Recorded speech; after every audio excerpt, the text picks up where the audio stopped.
për jetën e një njeriu, pastaj do të vijmë në konkluzion diçka shumë rëndësi.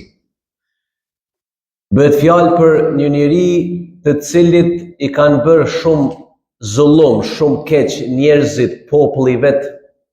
Në atë moment kur ky njeriu deklarua si profet, dy vajzat e tij u shkurrizuan. Në atë moment që deklaroi se është profet, njerëzit fillojnë t'i bëjnë këtij padrejtësi deri në atë mas sa që nganjëherë edhe vetë familja e tij, populli i tij e largon prej vendit të tij deri në atë mas sa që nuk kanë pas edhe çka me ngrënë. Bëhet fjalë për një njeri të cilit ja kanë lënduar edhe fëmijët e tij, vajzën e tij e cila ka qenë shtatzën, edhe si rezultat ajo ka vdek. Bëhet fjalë për pejgamberin alayhis salatu selam, i cili ka vujtur aq shumë nga populli i tij, ka vujtur aq shumë nga familja e tij, mirë po në fund është diçka shumë e rëndësishme, sikur njeriu kur e sheh një film, edhe sheh njeriu çka vun edhe pret rezultatin përfundimtar se çka do ndodh. E njëjta gjë vlen që unë spaku t'ju dërgoj juve në një udhtim, që ju ta kuptoni se për çka bëhet fjalë, pastaj në fund do e shohim rezultatin e sjelljes së këtij njeriu i cili është bërë njeriu më i dashur në rrezullin tokësor. Pejgamberi alayhis salatu selam, ju e dini që i ka pasur 7 fëmijë, 3 djem e 4 vajza. Çka është më rëndësi që pejgamberi alayhis salam ka dashur Zoti që 6 fëmijët e tij t'i varros me dorën e vet, t'ia fal xhenazën vet sa ka qenë ende gjallë. Pejgamberi alayhis salam, 2 vajzat e tij në atë moment që kë deklarohet se e ka ndru fen e atyre, familjes vet, popullit vet, ajo familje që i kishin 2 vajzat e pejgamberit për 2 djemt, me njëherë i alëshun vajzat e pejgamberit alayhis salam, tha se ti e ke ndru fen edhe vajzat e tua nuk meritojnë me qenë familjen tonë. Njëjtën kohë, në betejën e Uhudit, pejgamberi alayhis salam e ka pas një xhaxha, një uncle, edhe ka pas emrin Hamza, radiallahu anhu. Edhe ata njerëz aq e kanë urrejt këtë njeri, sa që kur e mbytën atë në luftë, e ke pa njeriu mbytet, por këtë leqje mbytën, por e masakruan aq shumë, sa që pejgamberi kur shkoi me pa xhenazën e tij nuk ishte në gjendje me njoft agjen e vet. Ati ja pren hunden, ja pren vesht, ja pren fytyrën, ja hapen gjoksin, edhe ja han zemrën edhe mushkrit për së gjalli. Aq shumë kishin urrejtje këta njerëz ndaj pejgamberit alayhis salatu selam. Sa që pejgamberi kur shkoi edhe pa agjen e vet në gjendje, thoi shokët e tij se pejgamberi alayhis salam nuk ka qajt kurrë sikur ka qajt atë ditë. Pejgamberi alayhis salam, hajde jam mbytën xhaxhan, mirë po edhe djemt e tij që i vdiqën të vogël, i ka pas 3 djem që nuk kanë rnu ma shumë se 3, 4, 5 vjet. Kur i vdiq djali i tij i fundit, Ibrahimi, çka bën familja e tij, agja i tij, i cili ishte edhe armiku i tij? Pse ishte armik? Jo që pejgamberi ka bërë diçka këtij njeriu, po vetëm që pejgamberi ka ndru fenë e tyre edhe është bërë musliman. A di çka bëri ai? Në atë moment kur murvesh se pejgamberit i vdiq djali, ai shkoi edhe i mur disa daulle, i mor disa konktar, edhe ai filloi me bërë darsëm. Para mendo, nipit mi vdek e vladi, djali, edhe agja i tij me bërë darsëm, edhe gjithherë ai e thonte një fjalë bërtite, ka dalë në para Qabes, edhe bërtitke, edhe thëjke Batara Muhammed. Dhe më thanë u shkëput Muhammed a.s. Pse? Se nuk ka mu djalë t'ja vazhdoj emrin e tij. Për këtë arsye, një sure që na e lexojnë në Kur'an, që lexojnë edhe këtu, surja më e shkurt në Kur'an është surë çka? Suratul Kauthar. Inna a'tainaka al-Kauthar. A keni dëgjuar këtë surë? Ndoshta e keni mësuar edhe kur keni qenë të vogël. Çka po thot? Edhe kjo sure lidhet me pejgamberin selam. Edhe në fund inna a'tainaka al-Kauthar fasalli li rabbika wanhar inna shani'aka huwa al-abtar. Inna shani'ak huwa al-abtar. Kjo thënie shumë e rëndësi. Allah i thot pejgamberin selam, armiku i yt është ai i cili është shkëput, jo ti. Pse? Edhe pse pejgamberi selam nuk ka lënë ndonjë djalë mbrapa, emri i tij përmendet në çdo sekond në rrezullin të kësaj. Ndërsa ai njeriu, axha i tij, Ebu Lehebi, ai njeri që bënte darsum, edhe thonte që ju ka kputur bishti pejgamberit. Në këtë mënyrë thuhet në arabisht, në lloj nënçmimi, se njeriu kur s'ka fëmijë, kur s'ka djalë që t'ja përtri emrin e tij, tek arabët i ka qenë punë e madhe. Edhe Allah i thot inna shani'aka huwa al-abtar, ati do t'i shkëputet bishti, jo ty o pejgamber. Edhe Allah subhanahu wa ta'ala në gjuhën arabe e kena një fjalë adu wa e kena shani'e. Dhe më thonë të dyja kanë bëj me enemy, kanë bëj me armik. Pa Allahu e përmen këtë fjalën e dytë, inna shani'aka, edhe s'pi thot inna aduwaka, po me të vërtet inna shani'e, se do më thonë armiku jyt është vetëm ai njeri i cili nuk të njeh ty.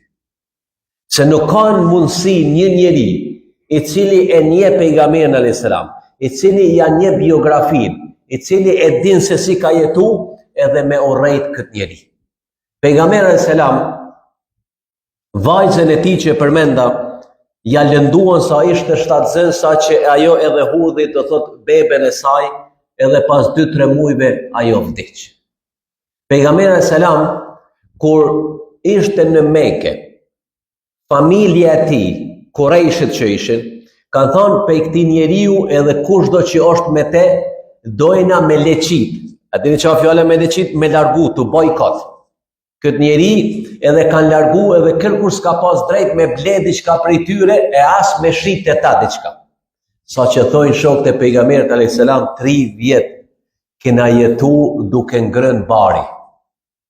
Sa edhe jashqitjet tona Zotin ju nderoj thot kanë qenë sikur jashqitjet e deleve, se s'kishun për çka me ngrënë. Kerejt kjo çka ndodhi. Se unë me fol çka i ka ndodhur do shta të merr tër natën. Kerejt kjo çka ndodhi pejgamberit alayhis salam. Bën darsëm kur i vdiq fëmia. Nën 2 ja lënduan vajzën edhe si rezultat vdiq. Nën 3 ja masakruan axhen e tij. Nën 4 e larguan nga shtëpia e tij, nga vendi i tij.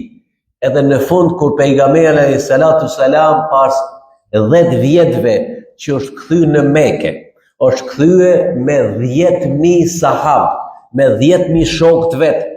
Tash kur u kthy edhe ka marr Mekën, e ka marr Qabën, se Qabën e kanë pas jo besimtar deri në atë kohë, po ky shkoi me 10.000 ushtar edhe mur Qabën mbrapa. A di çka than ata njerëz aty? Çka do të na bëj tash ky njeriu që ja kena bëj çdo të zezë.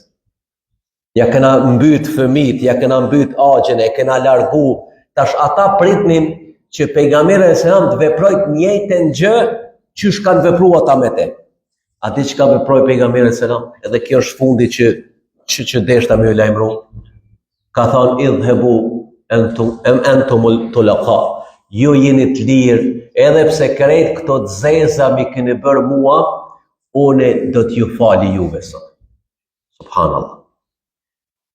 Qofse dikush prej neve mundohet me krahasu vetveten e tij me pejgamberin alayhis salam se sa keq ka bërë dikush. Dikush ka fol keq për ty, dikush është sjell ndryshe prej teje. A mendon që dikush të ka lëndu ty më shumë se sa ata që ka lëndu pejgamberin alayhis salam? A ka bërë dikush darsëm kur ty të ka ndonjë fatkeqësi? Ata ka mbyt dikush antar të familjes? A ti ka shkurrizu dikush vajzat vetëm se je musliman edhe je pejgamber? Edhe në fund çka bëri pejgamberi alayhis salam? I tha krejt atyre njerëzve shkoni se jeni të falur për hir të Allahut subhanahu wa taala.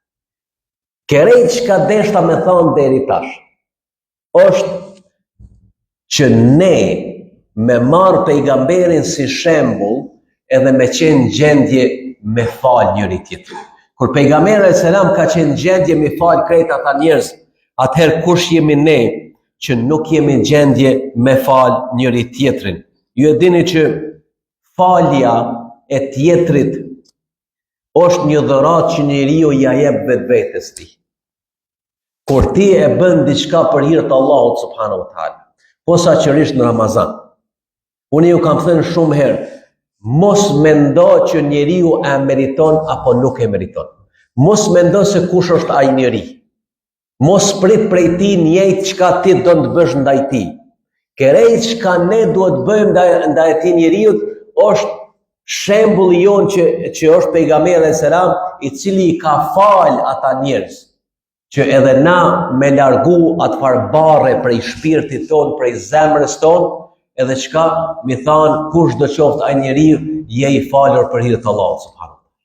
Nëse e bën këtë për hir të Zotit, ti nuk ke me besu se si ndjehesh në zemrën tënde, se si ndjehesh në shpirtin tënd, kur e ke bërë diçka për Allahun, diçka që ka qenë shumë vështirë për ty. Mirë po çka? O i thom, o Allah, unë po e fali këtë njeri, e di që nuk e meriton, e di që më ka bërë keq, e di që ka fol keq për mu. Unë po e fali për hir tëndin që ti me më fal mu, unë e kur kam nevojë më shumë. Wallahi, një barë që e ke pas të madhe, do të thënë supe tuaja, do të largohet për hir të Allahut subhanahu wa ta'ala. Gjithashtu vëllezër të nderuar, kur është pyetje me fal tjetrin, gjithherë mendo për vetveten tënde. Ti a je perfekt? Ti a ke bërë diçka që ke dëshirë dikush tjetër me të falë ty? A ka dikush prej neve prezent që mund thotë që unë s'kam bërë asnjë të keq? A ka prej neve prezent dikush që mund thotë unë s'ka nevojë askush me më falë mua se s'kam bërë keq? Sa nditje ne folim për njerëzit tjerë. Sa nditje ne i bëjmë zullum njerëzve tjerë. Flasim keq, i shajmë, Zotin e ruaj, ndoshta i bëjmë edhe punë edhe tjera ndaj tyre. Pra gjithherë kur ti ke vështirësi me fal dikon tjetër, gjithherë mendo për vetveten tënde, a kishe pas dëshirë dikush tjetër me të fal ty. Nën tre, gjithherë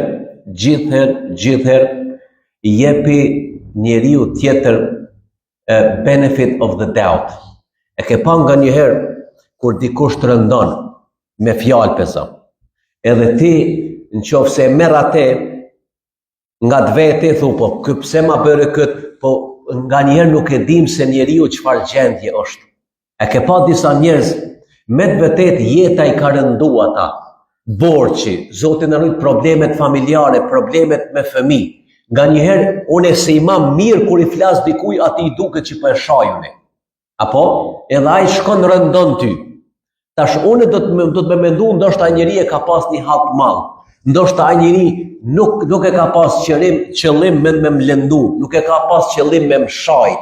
Ndoshta e ka pas një problem tjetër. Kështu gjithherë është mirë me mendu për personin tjetër, se ndoshta ai me empathize me atë. Do thotë gjithherë me tregu një farloj mëshire që ndoshta ai njeri ka pas edhe probleme tjera. Gjithashtu vëllezër të nderuar, që nga njëherë falja merr kohë. Give it time që thoi këta. Jepi pak kohë.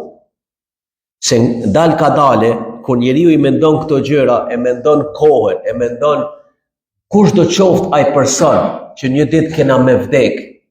Sa për njerëzve na thojnë neve, une e kam vonuar faljen, une e kam vonuar, do thotë që kërkim faljen ndaj dikujt, i kam bërë zullum, gjithër e kam pas mendje me shku me thonë që ma bon halal. Mirë po arroganca, ego që e kam pas nuk me ka lejuar tash ai njeri ka vdek, edhe gjithër e kam pikë në zemër pse s'kam shku me i thonë ma bën halal. Mos prit dikush me armë thënë ma bën halal. ti bëja halal për hir të Allahut subhanahu wa ta'ala. Gjithashtu vëllezër të nderuar, ata njerëz të cilët nuk falin, ata gjithherë në mendje e kanë çka? E kanë hakmarrje, revenge. Ma ka bërë ky njeri kët, ti gjithherë mendje ki qysh m'ja kthy atij.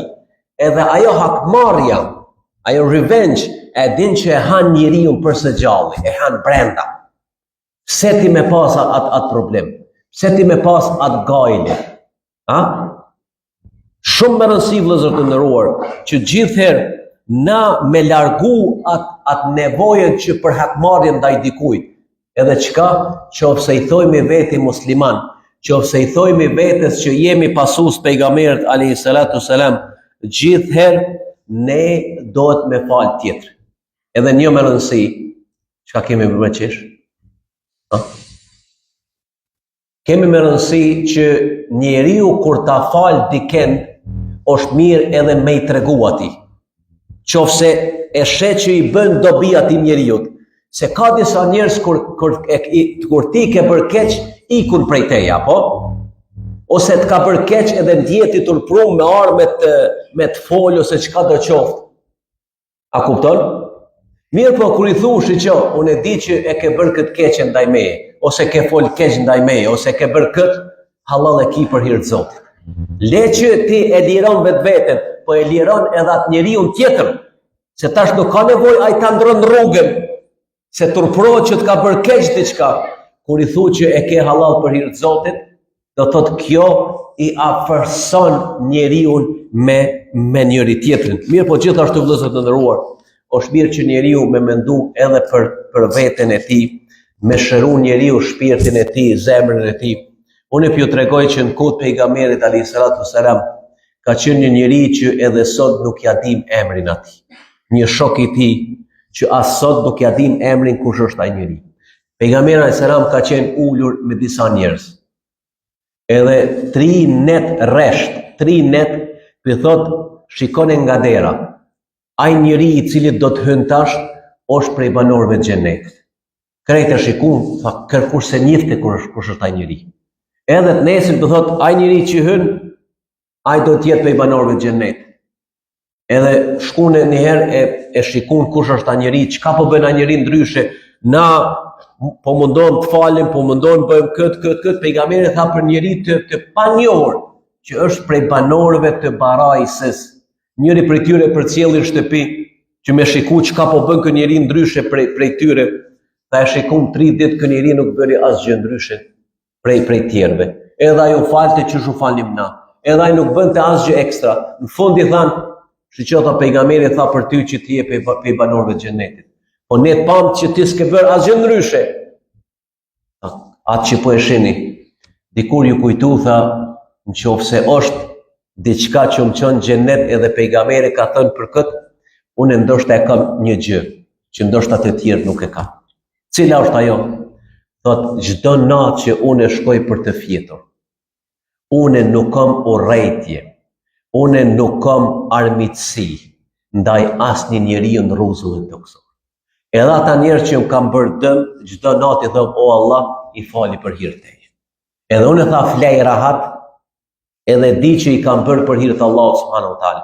Domethënë falja është njëra prej veprave që e dërgon njeriu në xhenet. Pra vëllezër të nderuar, shfrytëzoni muajin e shenjtë Ramazanit.